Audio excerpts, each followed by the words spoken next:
will make a very brief presentation on the Q2 results and the outlook. Very briefly, you are all aware about Power Grid, Maharatna, with about 1,72,000 circuit kilometers of assets and 267 substations. Our interregional capacity is about 97,000. As you are aware, the country's interregional capacity is about 1,12,000 megawatt right now. AAA rated. I'll very quickly go through. This is the template we have been using for several quarters now. This half year, our CapEx has been 3,219 crores. And our capitalization about 3,131 crores. The ERSS 18 scheme, the Power Grid Zero Midnapur system, and also the Guna intra-state transmission system in Madhya Pradesh have been fully commissioned. Operational performance, we continue to have availability of 99.82% this half year as well. Trippings have slightly come down from 0.22 to 0.20. As you are aware, we are regulated and as per the regulations, tariffs are based on availability. Up to 99.75% availability, the tariffs are paid. So we are beyond that threshold and incentive. Financial performance, you would have seen, here we have the Q2 performance on a quarterly basis, 11,349 crores turnover, about 8% increase in the income, and PAT has also grown 8% on a quarter-on-quarter basis to 3,680 crores. H1 basis, again, income growth is about 8%, PAT is up by 11% to 7,481 crores, excluding the one-time exceptional item which was there last year on the profit on account of asset monetization, which was in the first quarter of last financial year. So this comparison is excluding that item. As I just mentioned, the financial performance, the major heads are there. Transmission charges have gone up by about 7% in the half year. 11% growth we see in the overall consultancy income. Telecom has grown by about 33%, primarily because there have been several new orders. I will show in the next following slides, and also because last year we have offered a significant rebate to settle certain outstanding dues of BSNL. So both reasons we have a growth of 33%. The rest, there are nothing significant here. Here, this is reported profit number, so you see a reduction of 21%, primarily because of the exceptional item which was there last year, arising from the profit on account of InvIT transaction. These are the consolidated numbers, nothing distinct. Some of the key financial figures, net worth is about 82,000 crores. The debt equity has improved to 6139. So one of the reasons for this is the repayments and also the pace of CapEx having come down. So the debt equity, which used to be 70-30, 69-31, has now improved to 61-39. Some of the key numbers which are of interest to analysts, surcharge income this year has come down significantly because the payments are well on time, and also the rate of surcharge has come down. Incentive is more or less flat, about 129 crores. Then these CSR expenses this quarter have been lower than, about I think flat, 24 crores, but this is much lower than the ask rate, which is about 75 crores per quarter. Nothing else which is very significant in this, but just the numbers which you require from time to time. Telecom, we had an income of about 187 crores this quarter. As I mentioned, we have several new orders from global OTTs, government departments, and other entities for the broadband leasing services. We have taken on lease OPGW, so not only our network, but we are expanding through the state utilities network, hiring it. So we took a significant OPGW from Jammu Kashmir, Uttarakhand. So our reach improves because of these acquisitions. And also we have tested the utilization of the transmission towers for FM broadcasting. So mounting these FM equipment on the towers, it has been made possible to transmit. And we are in talks with the Home Department, Government of India for this, to reach certain areas through FM. Consultancy income 117 crores this quarter has been slightly lower because our northeast works have peaked, but we have received several orders, and also a new JV is being formed for the Nepal Electricity Authority for an Indian portion of Nepal, the new Butwal Gorakhpur link, the Indian portion. So this is about 400 odd crores of investment which will be made by this joint venture. We have a 50-50 joint venture that is incorporated, and it will start functioning to build this line. Another development is the cooperation agreement with Africa 50 for investment in Tanzania, for a transmission network in Tanzania. So we already have signed a development agreement for investment in network in Kenya. That work is progressing, and this is the second project which we have started with a cooperation agreement. Commercial performance, as you are aware, in the first quarter we did the one-time settlement, not exactly the one-time settlement, the LTSS under the rules, outstanding dues up to June 3rd have been kind of bundled and spread over installments. So our about 2,400 crores has been settled through this mechanism. And after that, we have been receiving regularly the payments. The billed and due amounts are about 6,777 crores as of 30th September. Other related businesses which we are looking at, one is smart metering, where we have floated a tender for about 1 crore meters. Most of these will get installed in Gujarat, where we have signed MOUs with the utilities for about 67 lakh meters.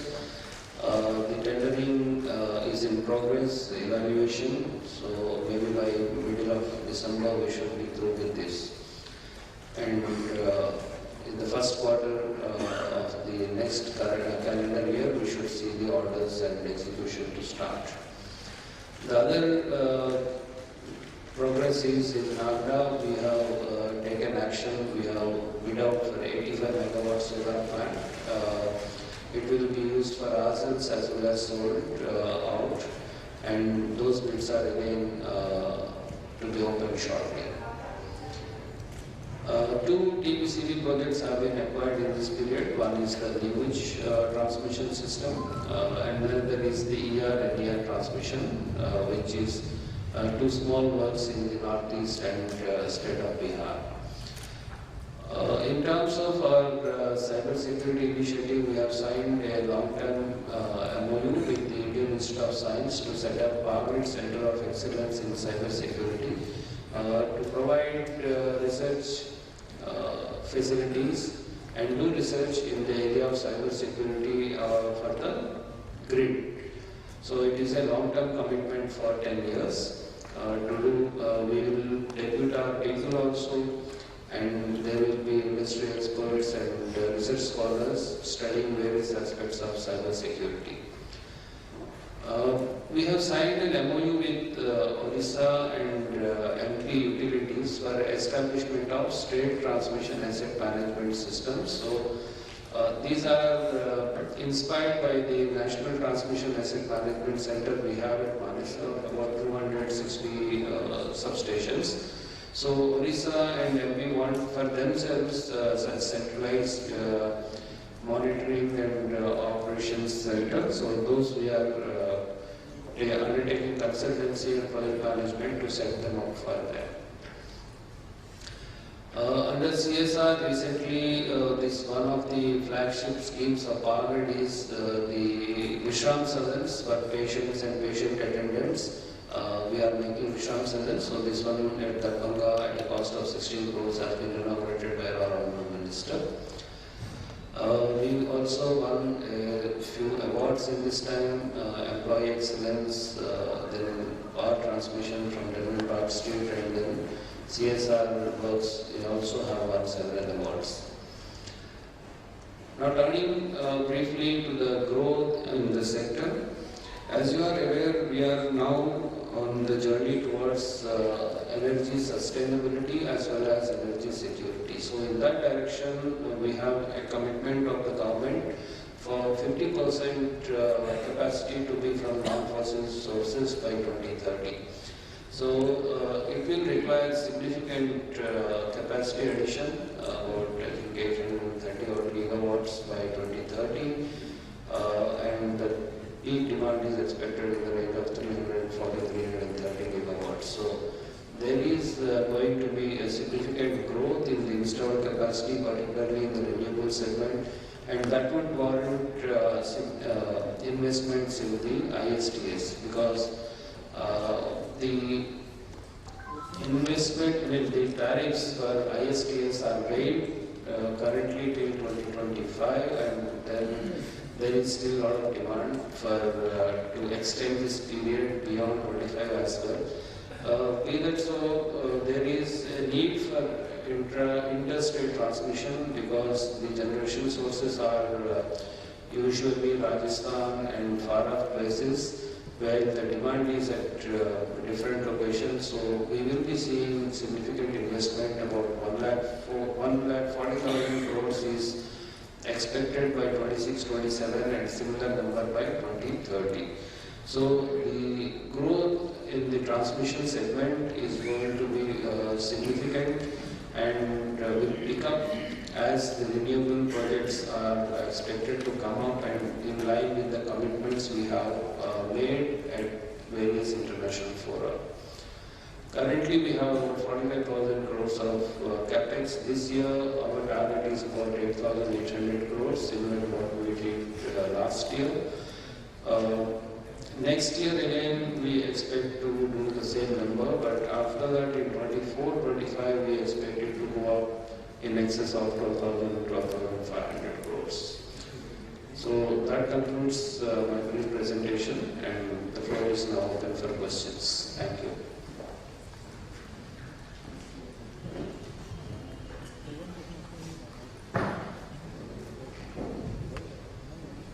Thank you so much, sir. So before this house is open for Q&A session, I want to make rectification of one of my mistake. We have with us Sri Sunil Agarwal. He is Executive Director, Corporate Planning. Executive Director, Finance, Sri Pramodji is also with us. Sri S. Ravindran, he is the Executive Director of Western Region. So now with the due permission of our CMD, the house is open for Q&A, please.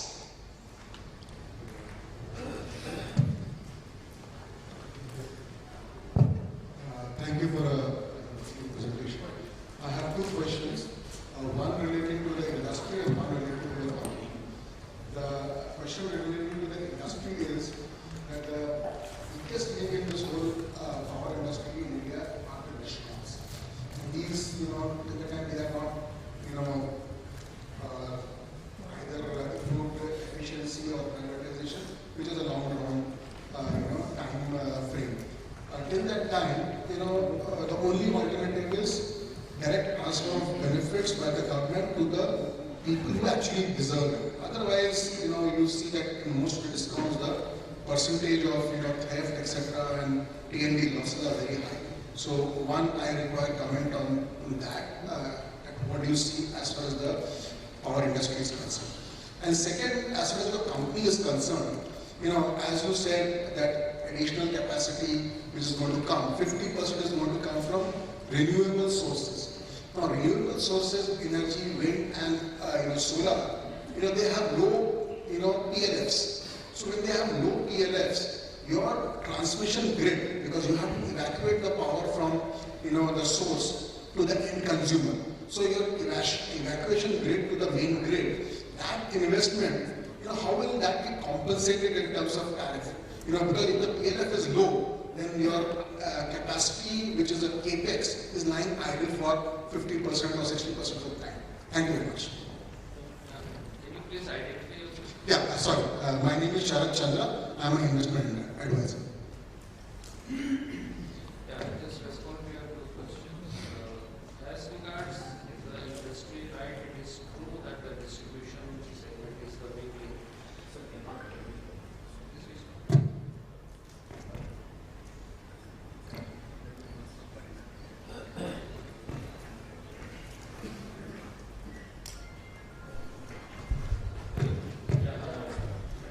See, while the distribution segment is the big thing, I don't know how the direct benefit as such will, improve or totally remove the different things that are ailing this segment. One, it is a concurrent subject, so each state will have its own call. So, direct benefit has been attempted by a few states. But more than that, the government has come out with this revamped distribution sector scheme, RDSS. So, which is a combination of grants and funding from PFC REC to basically address two issues. One is to strengthen the infrastructure at the distribution level, and second, various loss reduction measures. They are aimed at Electricity plays a vital part in the development of the country. Just by turning on one switch, our whole world will perish. Power at 2047. And also various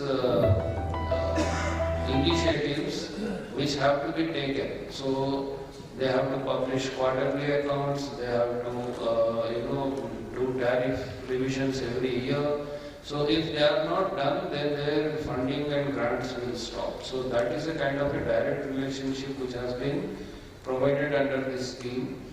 And it is a big scheme with about 3 lakh crores of outlays, of which 97,000 is the GPS, the support from the government. So a significant amount of funding is at stake. So states are coming on board and formulating schemes which are getting reviewed and approved, and tendering has also started there.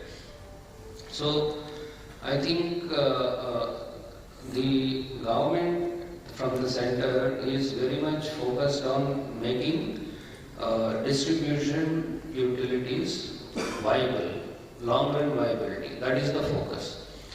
And this message has also been conveyed in the recently held Power Ministers Conference. So there have been deliberations. There is no denial that everyone is on the same page, but depending on their own financial conditions and their own choice of the way they want to subsidize, they will do those.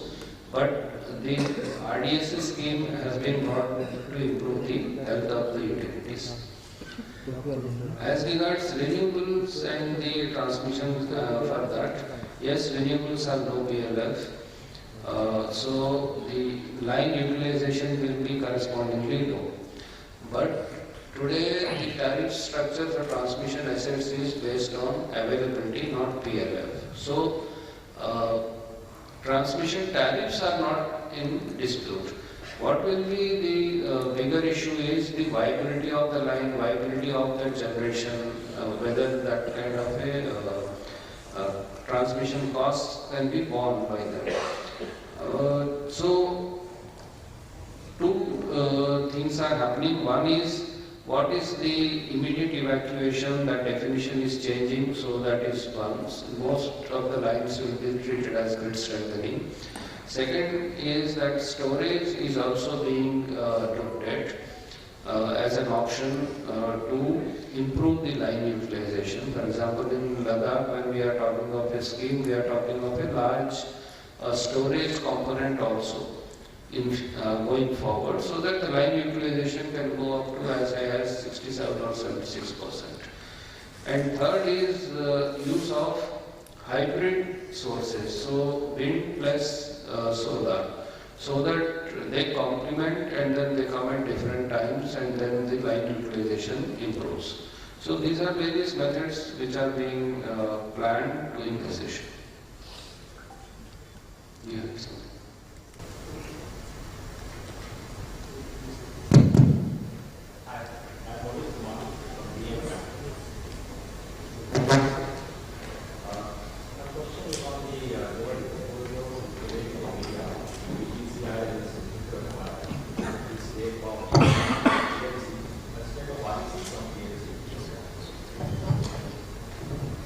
Can you please explain, is this still on the table or can we assume that it's completely out of picture now?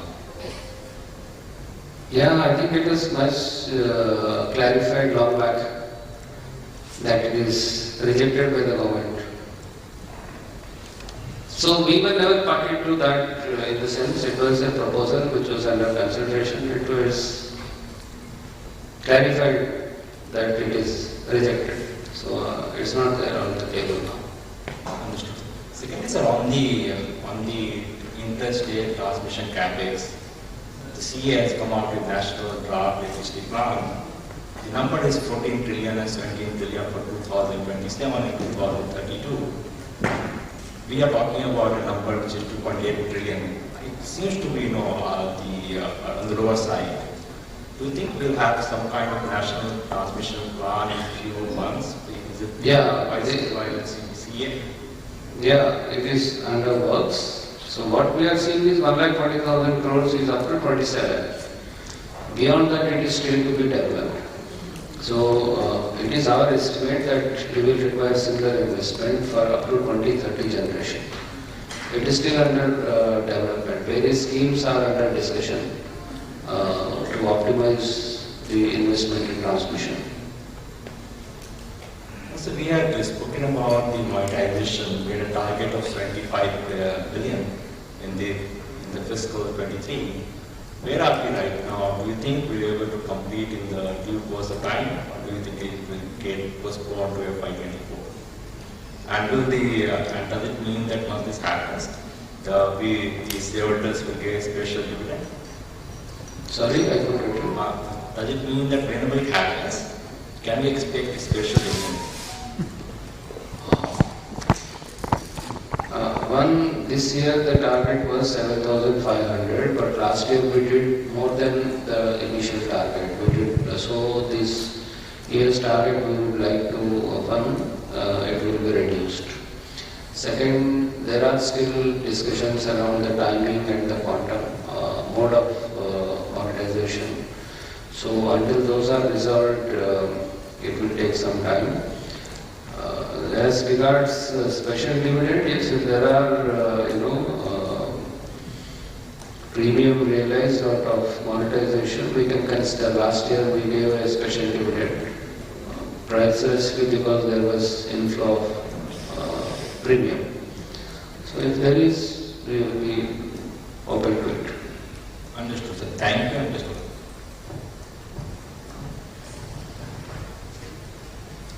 Good morning, sir. This is Anshuman from ICICI Securities. Sir, the first question is on the investment of 1.4 lakh crores which you mentioned. So does that include battery storage as well, or will that be a separate investment which Power Grid design? In the 1.4 lakh crores? Yes. No battery is there. Sir, what is your view on battery storage coming in terms of along with the transmission lines compared to battery storage along with in the capacities, the generation capacity? Battery storage is, coming so far. Two tenders have come, major ones. Both have come as an independent storage service, one by SECI, and there the tariffs are still significantly higher. So that tender is yet to be finalized. As it stands today, the battery storage costs are significant, and but the prognosis is that over time, again, the trajectory it will fall, there will be reduction and there will be viability, and with battery the utilization of the transmission system will go up. Therefore, as a total system cost of power, landed cost of power, it will be economical. So that is the basic argument, and that is on. Whether some part of it will come with generation, because people are asking for round the clock or some kind of longer duration supply assurance. So those will definitely go with the generators. But the opportunity for transmission will be in the form of those who want storage as a service. Sir, you mentioned about the smart meter in the area, 1 crore meters. 67 lakh is the number that you mentioned with Gujarat. If you could inform us what are the remaining 33 lakh meters, are we already in discussion with other DISCOMs, and which states are those that we are in discussion with? I think this quantity in Gujarat itself is likely to be consumed. We are in talks with them for other utility also. But otherwise, once we have finalized the tender, we will be taking up with other utilities.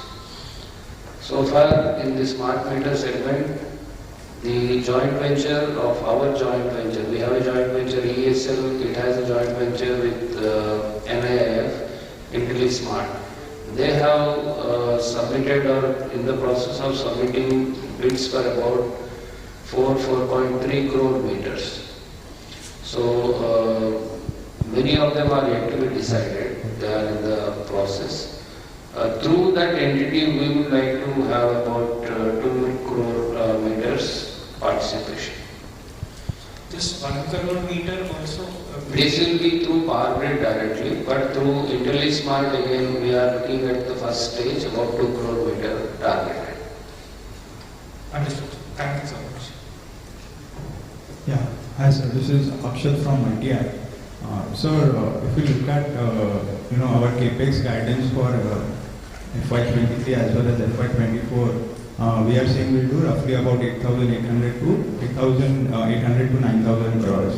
Now, if you look at our cash flow generation, we are almost generating about 12,500 crores for first half. Annualized that will be around 26,000 crores. Our debt to equity is already come down to 61:39. So going ahead, what are we thinking on either deployment of this capital or on increased dividend payout? Because a lower debt to equity will significantly affect our return on equity ratios. So what's the view on dividend payout and cash flow deployment? One, I would like to clarify, a lower debt equity does not affect the returns, because the regulated tariff structure is such that over time the debt comes down, but equity remains constant. So it doesn't impact the returns. Second, we have been consistently increasing the payout. So we are not fussy about keeping cash. If we don't see significant investment opportunities, we will increase the dividend payout. Yeah. Hello. After this 25,000 crores, actually there is also debt servicing to be done. So as as per the CERC norms, if you don't service the debt, whatever depreciation is collected, to that extent if debt servicing doesn't happen, then you don't even earn interest on that. So depreciation is treated as deemed loan repayment. Okay, so it is better that whatever depreciation we get about 10,000 crores, it is used for repayment. So, but the debt to equity further reducing, as per the current calculations of our regulated returns, we don't think that the return on equity would be impacted, at least in the medium term. Yeah, see, if you are aware of the tariff structure, you start with 70-30 debt equity, right? Till 12 years, the debt will get exhausted by nearly 66%. So it continuously comes down. Equity remains constant 30 till end of the life. So the decreasing debt equity does not impact the return on equity. Hi sir, I was earlier this Tanmay and I am an individual investor in the company, and there was earlier a question on the asset monetization. I wanted to ask, like you mentioned that there are some modes of monetization which are still under discussion. So could you please elaborate on that? What are the modes of monetization? Is it related to the models? And the second question is on how do you look at the monetization in InvIT versus any private players? Could you please throw some light on that as well? What is the second part, sir? What are you looking at the vehicles of monetization, like the InvIT route or monetization to any private players? If you could throw some light on that. Yeah, these are the questions which are yet to be resolved, because models of monetization, one is the InvIT route, and second, we have already sponsored one PG InvIT.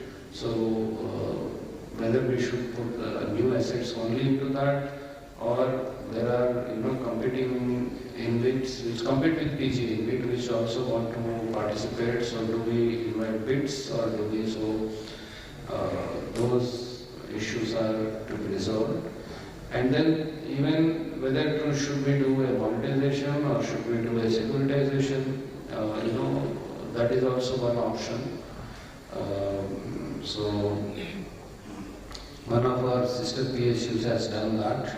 So whether that is an option, we are evaluating. So these are things which are still under discussion, not yet finalized. Sure, sir. Thank you, sir. And any expected timelines on the same, or tentative timelines? Tentative timelines are, this year we, as per NMP, we have to do about, by the end of this year, 15,000 crores. So we have done nearly 8,300 crores. This year we were to do about 6,600 crores. So let us see. We still have about 5 months to go if we can do that in this current fiscal. But given the improving debt equity ratio, we are not under any stress to look for resources. Sure. Thank you, sir. So this is Rajan from Antique Stockbroking. So my question is more to do with the lay project. When are we planning to start the CapEx? From the CapEx numbers that you gave, it seems that you're looking at maybe FY25 probably is the time when you start. If you could give some color on it, that would be. Right now, we have invited bids for study. There are two types of study which are required. One is the system study and the other is the engineering study for the equipment, particularly because of the altitude and geographical conditions, and also because of at lay there is no generation or no significant demand. So the grid there is considered to be a big grid. Therefore, how will a HVDC system to be designed to deal with such kind of a grid is currently under study. So once these studies are done, then the system parameters will be frozen, then there will be a tender for equipment and ordering. So it will be around at least 1 year down the line. So in 23-24 or 24-25 early, there will be expenditure, CapEx, if you say. So the government grant and other such things were expected from, there was some government grant expected to fund this project too. Right, that is still under consideration. Thank you. That's it from my side.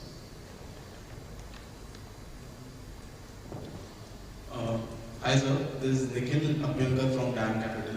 So I've got a couple of questions. So our receivables have increased to 146 billion in September 20 as compared to 91 billion. So any specific reason for it?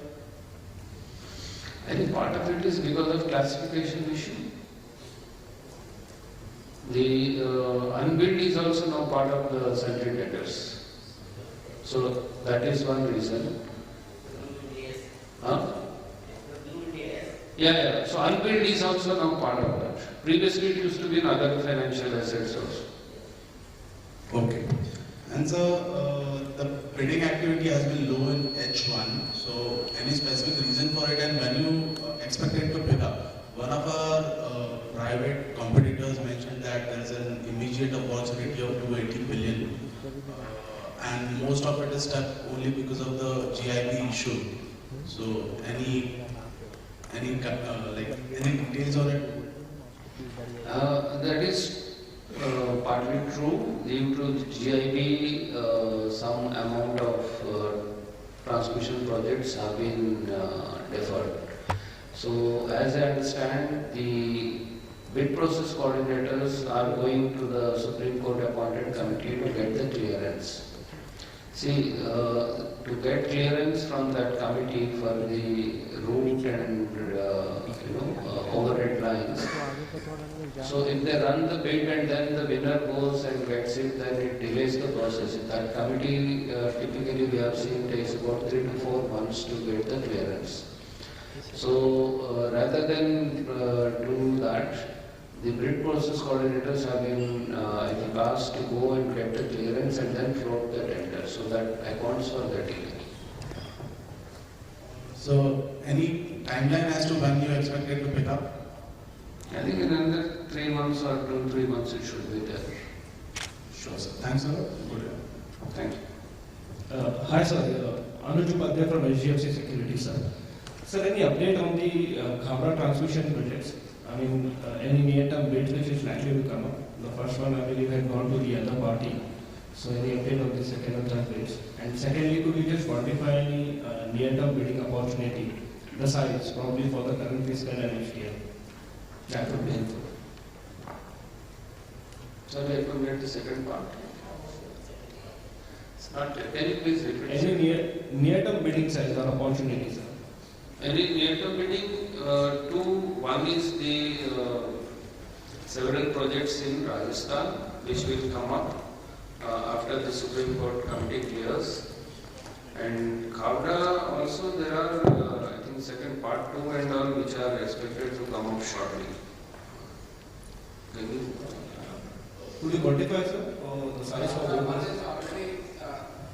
Khavda one project is already done, and the further 2 or 3 projects are maybe coming after 6 months or so.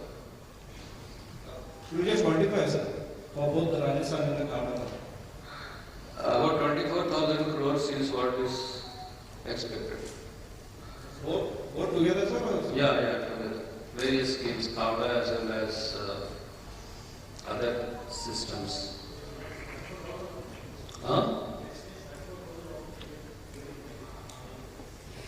These are to be initiated, these will come subsequently, but immediately this is there. Thank you, sir. Yes, sir. This is another from City Research. So just 2 questions.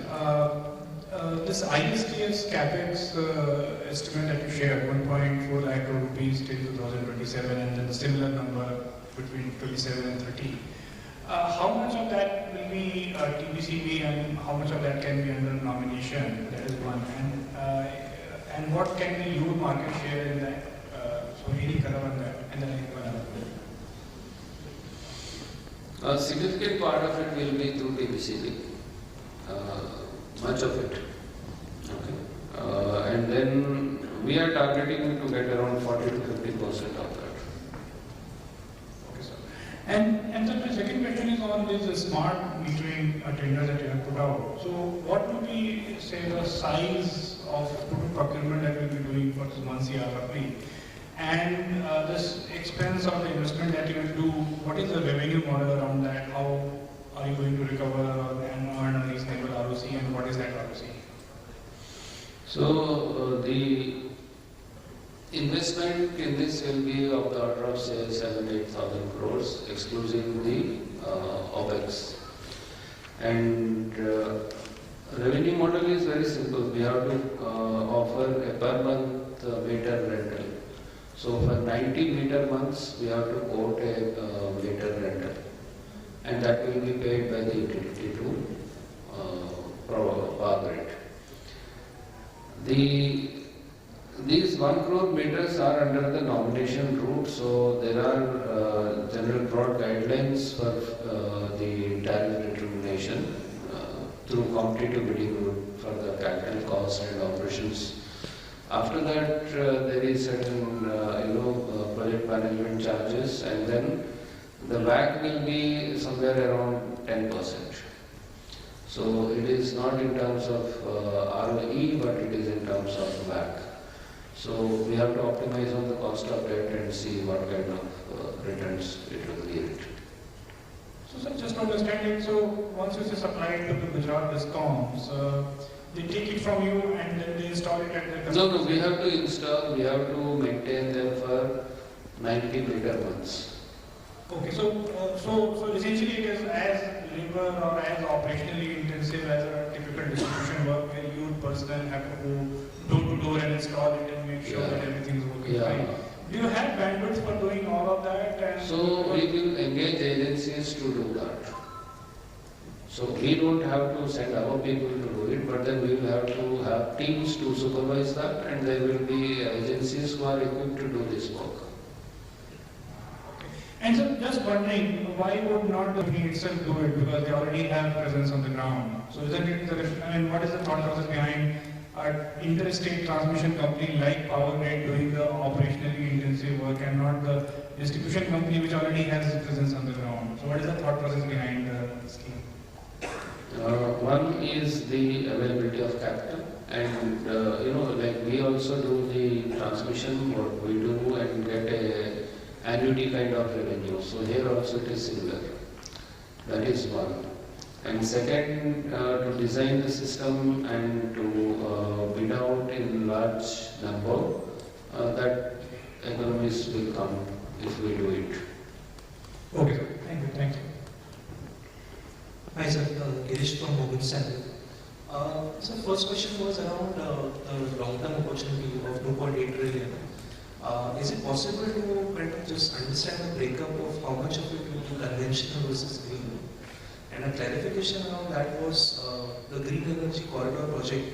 Part of that is also that a part of this subsumed into this scheme.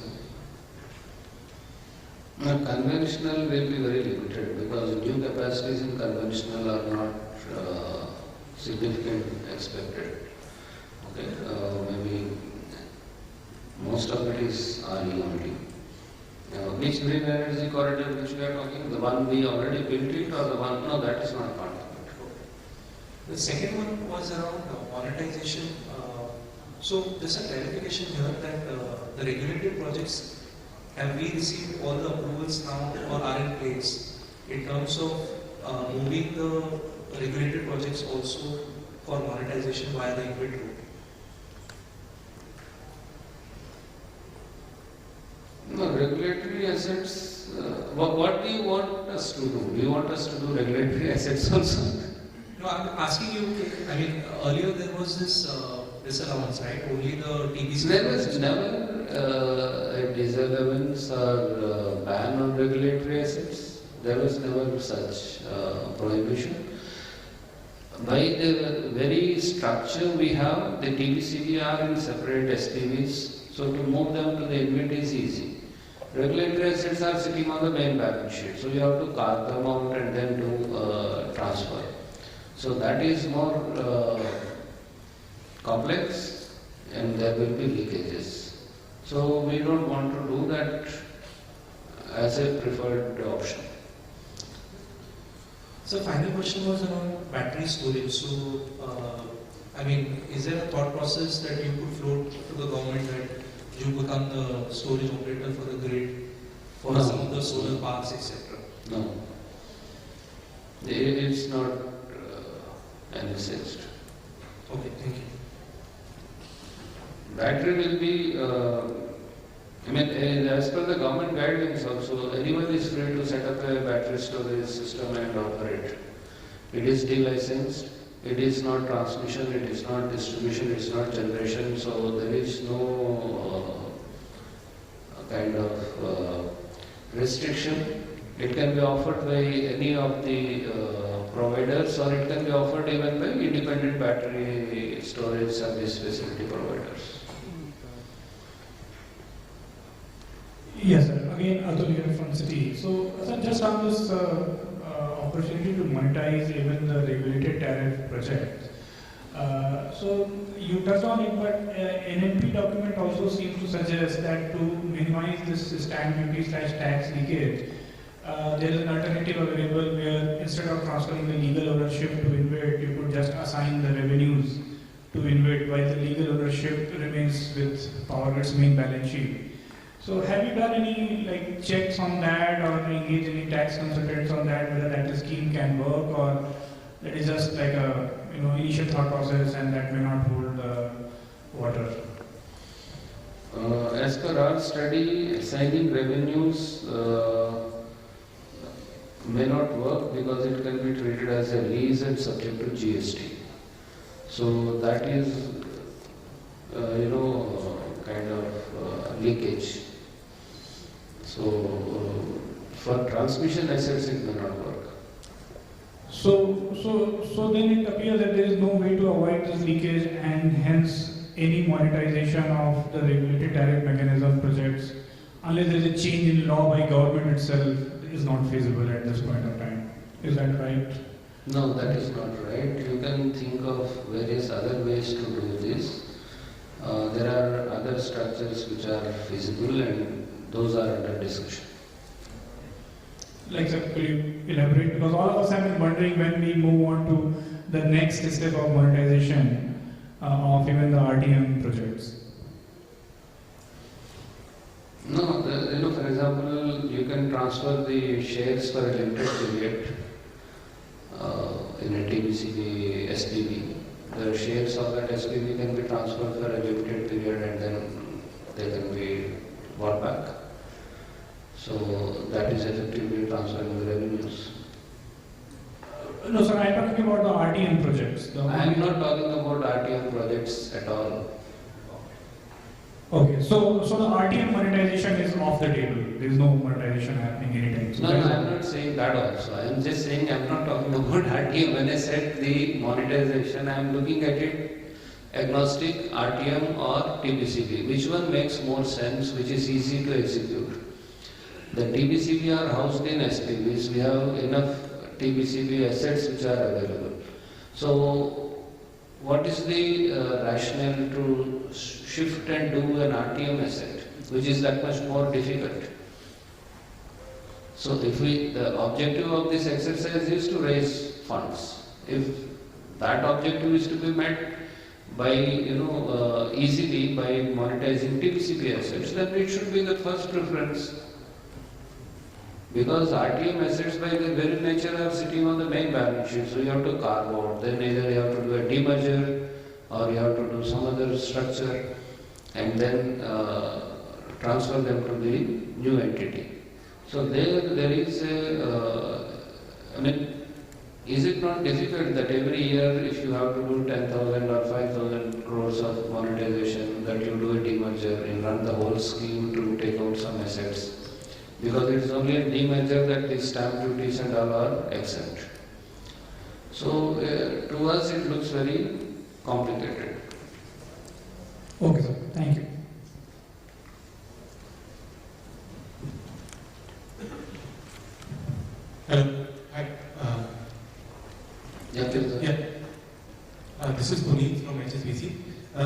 first question is on the Leh Ladakh project. Has that project taken off? When is it expected to start work? Studies are, undergoing. We are doing studies for the system, as I just mentioned. So it is yet to take off.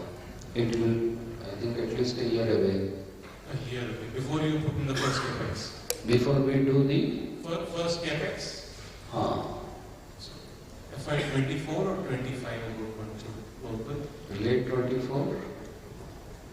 On your smart metering project, you mentioned back of 10%. Essentially, 10% post-tax return on capital employed, or should we look at it 3 times? I think it should be 10% to the utility. 10% to the utility and post-tax on the capital employed. On the total capital employed. Capital employed. And do you get the same sort of benefit that you enjoy in terms of tripartite with the distribution companies, or does the distribution risk actually now is taking their advantage? That is interesting. We haven't really thought about it. There is a facility for recovering through the realization from the customers. Yes. So direct debit or what they call. So that should solve the issue. And then second is in selecting the utilities. Gujarat, which we have chosen, is one of the best utilities around. And third is, to read the fine print of the tripartite agreement, because if it is on our balance sheet, it will not, it may be recoverable, but it is unlikely we will do it through our subsidiary. Subsidiary dues are not covered in that. I have to check that. Okay, great. That's all from us. Thank you.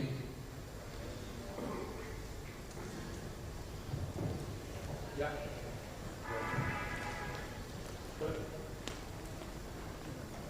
Sir, Ramesh Goswami from Analyst.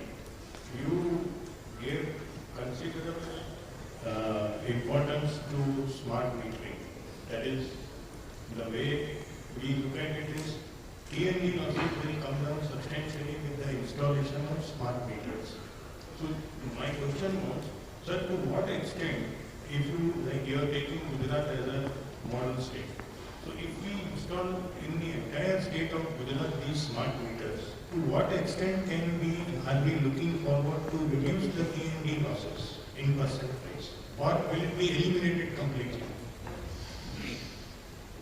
There are two aspects of these losses. They are called aggregate technical and commercial losses. So the commercial losses are an euphemism for billing leakages or collection leakages. So those will be eliminated because of the smart meters. If you have prepaid smart meters, definitely there is no question of non-collection or non-billing. Okay. As far as technical losses, there will be technical losses which are unavoidable. They are inherent. So that extent you cannot avoid some amount of technical losses. When power flows through the distribution network, there will be losses. Besides this, the smart metering will give you more benefits. It will also give you the benefit of, determining your tariffs according to the time.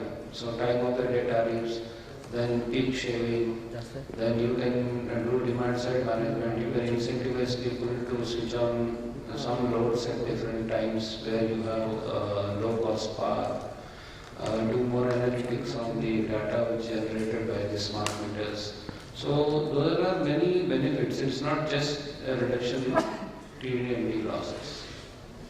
Yeah, exactly. Because once there is a considerable T&D loss conversion, I was thinking, why not the cost per unit to the consumer can be reduced? Yeah, but then that cost per unit to the consumer will reduce when all these attendant benefits come. Correct. Absolutely. That is the idea of that smart metering, not just to reduce T&D losses. Yes, exactly. And sir, how much is approximately the cost of a single smart meter? It depends on single phase, three phase. I think different types of meters there are different costs. But if we talk of a simple household single phase meter, maybe around 7,000 to 7,500 rupees. And say for an industrial unit? I can't answer. Okay. Maybe few lakhs. Okay. But again, it depends on the Okay. No. size. Thank you. Thank you very much.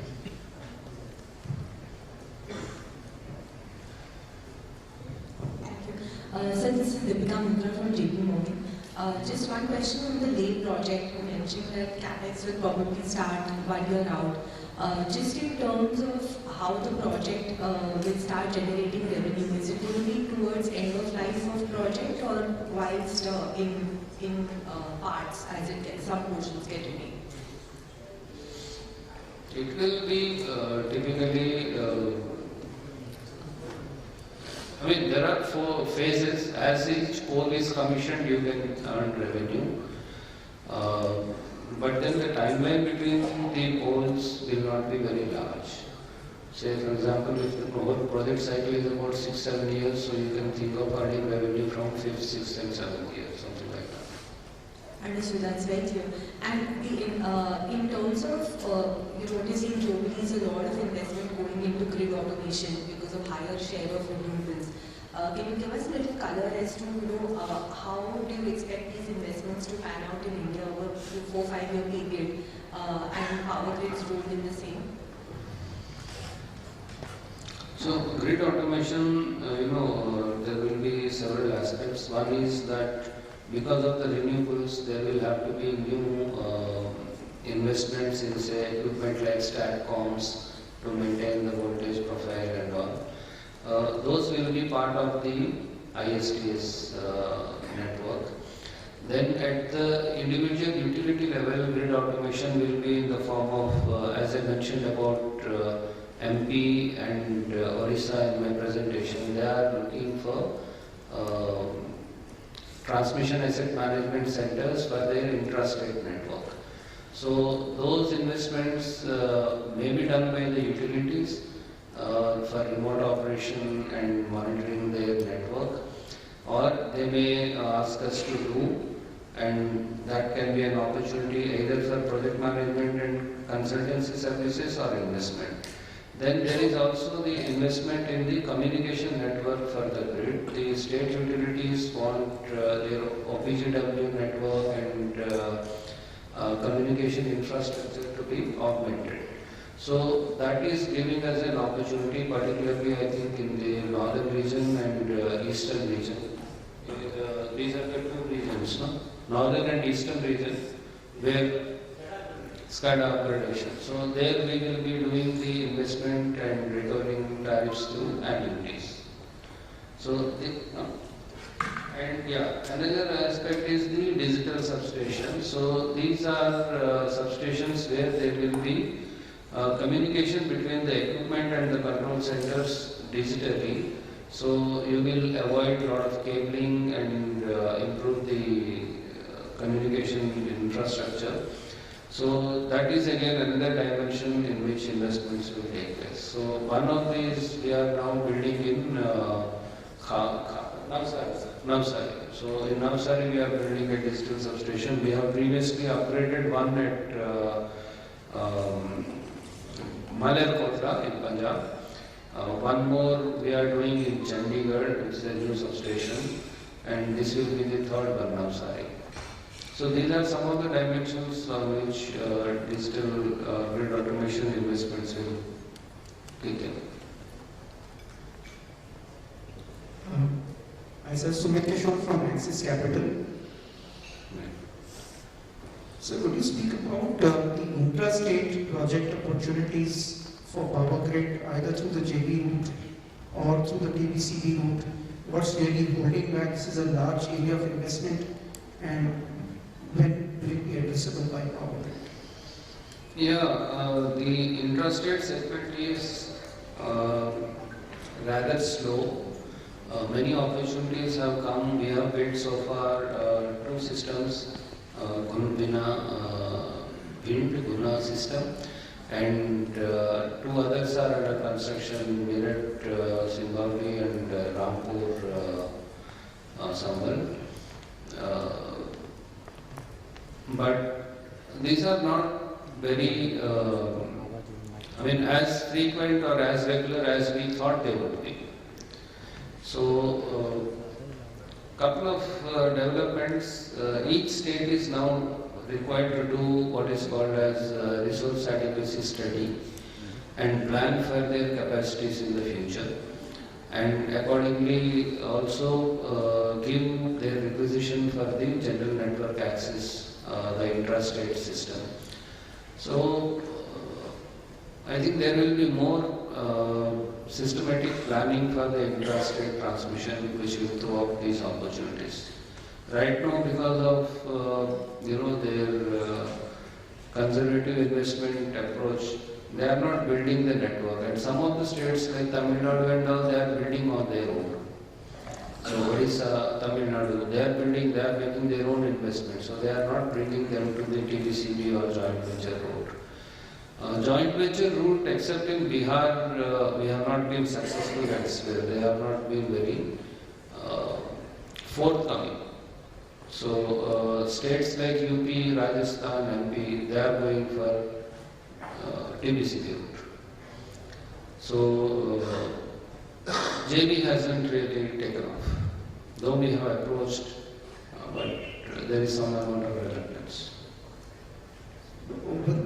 Over the last 1 year, whatever TBCB wins you have had, could you qualitatively give us some color on the equity IRR profile of those wins and how they compare with the early portfolio assets, for instance, which you transfer to the early transferred assets are,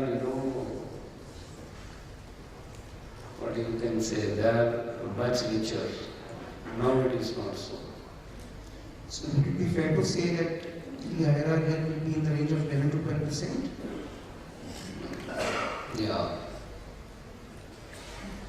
My last question is on the tax rate. In the first half of the year and even in 2Q, the standalone tax rate appears to be in the range of about 10% odd. Is there any specific reason which is depressing tax rate versus earlier periods, and what is the recurring tax rate going forward?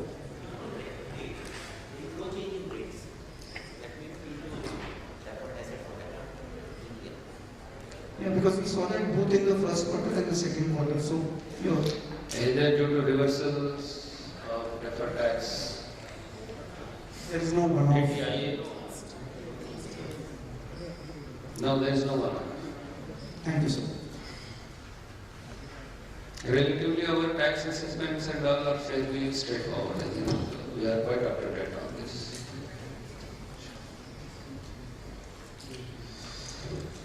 Well, with this, we come to the end of the question and answer session. I thank all of you for coming over here. On behalf of Power Grid Corporation India Limited, I also thank the Government of India, the Power Ministry, the Ministry of New and Renewable Energy, the Ministry of Telecom, various state governments, and the Power Grid family of approximately 8,000 dedicated employees who make things happen on a day-to-day basis. I also take the opportunity, Chairman Sir, Mr. K. Srikanth, for patiently answering all the questions in rather a volley of questions that you took up, sir. Thank you to Mr. Abhay Chaudhary, Director of Projects. Thank you to Mr. R.K. Tyagi, Director of Operations. Thank you to Mr. G. Ravisankar, Director of Finance. Thank you to Sunil Agarwalji, ED, Corporate Planning. Thank you to Mr. Pramod Kumar, Executive Director of Finance. And of course, thank you to Mr. Mrinal Srivastava, Company Secretary, and all the members of the Power Grid family who made this today's session a fantastic success. Please do join us for lunch after this. And for any further questions, Ad Factors Investor Relations team would be happy to coordinate with the management. Please do write us to the team at Ad Factors. matters, and also you could reach out to the Power Grid Corporation team. Thank you very much, sir, and have a good day. Please do join us.